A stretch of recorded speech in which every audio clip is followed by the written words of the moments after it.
Brazil ১, Morocco ১। হেক্সা বিশ্বকাপ জয় মিশনের শুরুতেই অপ্রত্যাশিত হোঁচট সেলেসাওদের।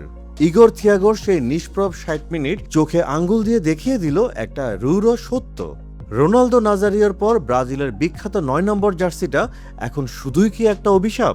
ম্যাচের প্রথমার্ধেই ইগর থিয়াগোর সেই অবিশ্বাস্য সুযোগ মিস। চোখে আঙ্গুল দিয়ে দেখিয়ে দিয়েছে ট্রেডিশনাল স্ট্রাইকারদের সীমাবদ্ধতা। আর ঠিক এখানেই আটকে গেছেন মাস্টারমাইন্ড কার্লো আনচেলত্তি। কিন্তু সমাধান কি? হয়তোবা সমাধান লুকিয়ে আছে বেঞ্চে বসে থাকা ১৯ বছরের এক তরুণের পায়ে, এনরিক। সে কোনো প্রথাগত টার্গেটম্যান নয়, বরং খেলেছে ফলস নাইন হিসেবেও। কিভাবে এনরিকের এই ট্যাকটিক্যাল শিফট সেলেসাওদের সবচেয়ে বড় ট্যাকটিক্যাল নাইটমেয়ার দূর করে লো ব্লক ডিফেন্স ভাগার মূল চাবিকাঠি হতে পারে, চলুন ডিকোড করি।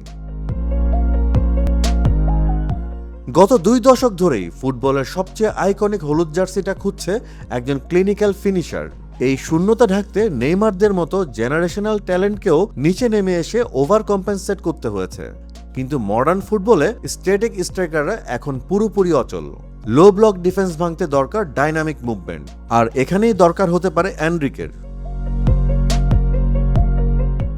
রিয়াল মাদ্রিদ থেকে লোনে গিয়ে ফ্রেঞ্চ ক্লাব অলিম্পিক লিওতে সে খেলেছে সম্পূর্ণ ভিন্ন এক রোলে। সেখানে তাকে খেলানো হয়েছে এক নিখুঁত ফলস নাইন হিসাবে।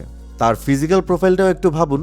এলিট সেন্টার ব্যাকদের বিপক্ষে সে সহজেই বল শিল্ড করে আবার মিডফিল্ডে ড্রপ করে স্পেস বানায়। তার এই অবিশ্বাস্য স্পেশাল অ্যাওয়ারনেস অপোজিশন বক্সে তৈরি করে চরম কেওস। এনরিক যখন ডিফেন্ডারদের টেনে নিচে নামায় তৈরি হয় বিশাল এক ভ্যাকুয়াম ইফেক্ট। আর সে ফাঁকা হাফ স্পেসে ধ্বংসযজ্ঞ চালাতে পারে ভিনিসিয়াস জুনিয়ররা। ট্রানজিশন ফেজে এনরিকের এই ড্রপ মিডফিল্ডে তৈরি করে নিউমেরিক্যাল অ্যাডভান্টেজ। সাম্প্রতিক সময়ে ফ্রেন্ডলি ম্যাচগুলোতেও ব্রাজিলের সবচেয়ে বড় সমস্যা ছিল প্রচুর শট নিয়েও গোল না পাওয়া। কিন্তু এনরিকের শট সিলেকশন এবং এক্সজি কনভার্সন রেট একেবারেই আলাদা। এখানেই কাজ করে এক অদ্ভুত ফলস নাইন প্যারাডক্স। সে বক্সে লেট রান নেয়, ফলে তাকে মার্ক করা প্রায় অসম্ভব। ইগর থিয়াগোর মতো স্ট্যাটিক স্ট্রাইকারদের চেয়ে তাকে সামলানো প্রতিপক্ষের জন্য হাজার গুণ বেশি কঠিন। গেল মৌসুমেই তার ক্লিনিক্যাল ফিনিশিং স্টেটস অতীতের যে কোনো ট্রেডিশনাল স্ট্রাইকারের রেকর্ডকেও হার মানায়। এখন প্রশ্ন, হেক্সা জয়ের মিশনে আনচেলত্তি কি কোনো ট্যাকটিক্যাল শিফট করবেন? এমনটা হলে শুধু গোল স্কোরই হবে না, বরং ফিরে আসতে পারে হারিয়ে যাওয়া সেই যোগবনিত। কারণ রিজিড পজিশনিংয়ের বদলে ফ্লুইড মুভমেন্টই এখন ব্রাজিলের নতুন আইডেন্টিটি হতে পারে। আনচেলত্তির রিয়াল মাদ্রিদ কেমিস্ট্রি হতে পারে ব্রাজিলের ন্যাশনাল টিমের আনডিসপিউটেড ব্যাকবোন।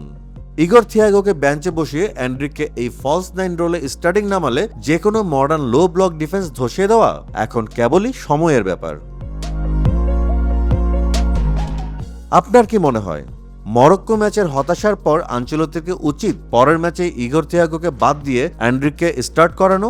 এই ফলস নাইন ট্যাকটিক্সে কি ব্রাজিলকে এনে দিতে পারে হেক্সা শিরোপা? মতামত জানাতে পারেন কমেন্ট বক্সে।